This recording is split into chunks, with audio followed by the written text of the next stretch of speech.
बहुत समय पहले एक साहूकार के साथ बेटे और एक बेटी थी जिसका नाम करवा था। सब भाई अपनी बहन से बहुत प्रेम करते थे। एक बार करवा अपने मायके आई हुई थी। उसी दिन उसका करवा चौथ का निर्जला व्रत था। दिन भर पानी तक न पीना और चंद्रमा को अर्घ्य देकर ही व्रत खोलना। शाम होते होते करवा बहुत थक गई और प्यास से व्याकुल हो उठी। छोटे भाई से उसकी हालत देखी न गई।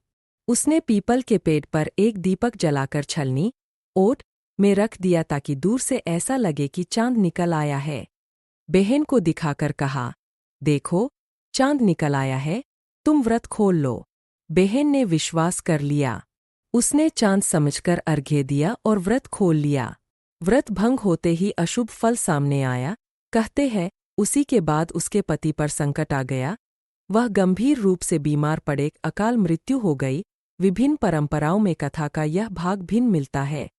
करवा को अपनी भूल का एहसास हुआ। वह पश्चाताप करने लगी और चौथ माता से अपने सुहाग की रक्षा के लिए प्रार्थना करने लगी।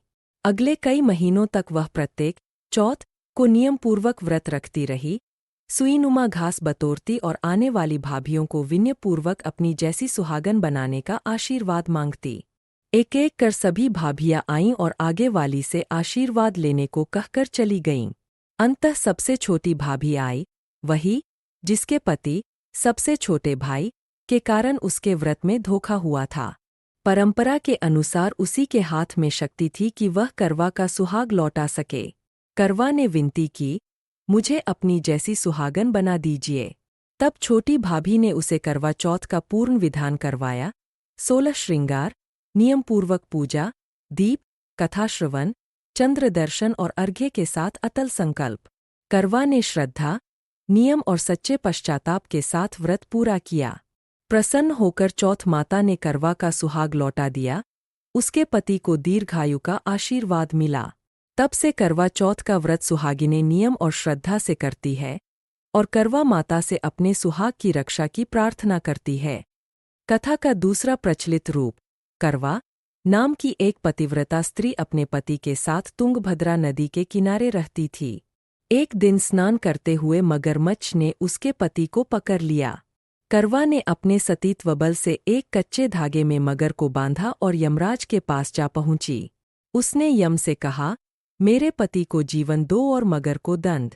यमराज ने पहले मना किया, पर करवा के दृढ़ संकल्प और सतीत्व बल से भयभीत होकर उन्होंने मगर को यमलोक भेजा और पति को दीर्घायु का वरदान दिया। इस प्रसंग के कारण भी करवा चौथ के दिन करवा माता और व्रत के संकल्प की महिमा गाई जाती है। सीख, व्रत का फल श्रद्धा, नियम और सत्यनिष्ठा से मिलता है, धोखे या शॉर्टकट से नहीं। पतिव्रता स्त्री का संकल्प और करुणा संकटों को टाल सकती है। कथा प्रतीकात्मक रूप से यह संदेश देती है, पश्चाताप के साथ सही विधि से किया गया प्रायश्चित जीवन में सुख समृद्धि और सुरक्षा का मार्ग बनाता है।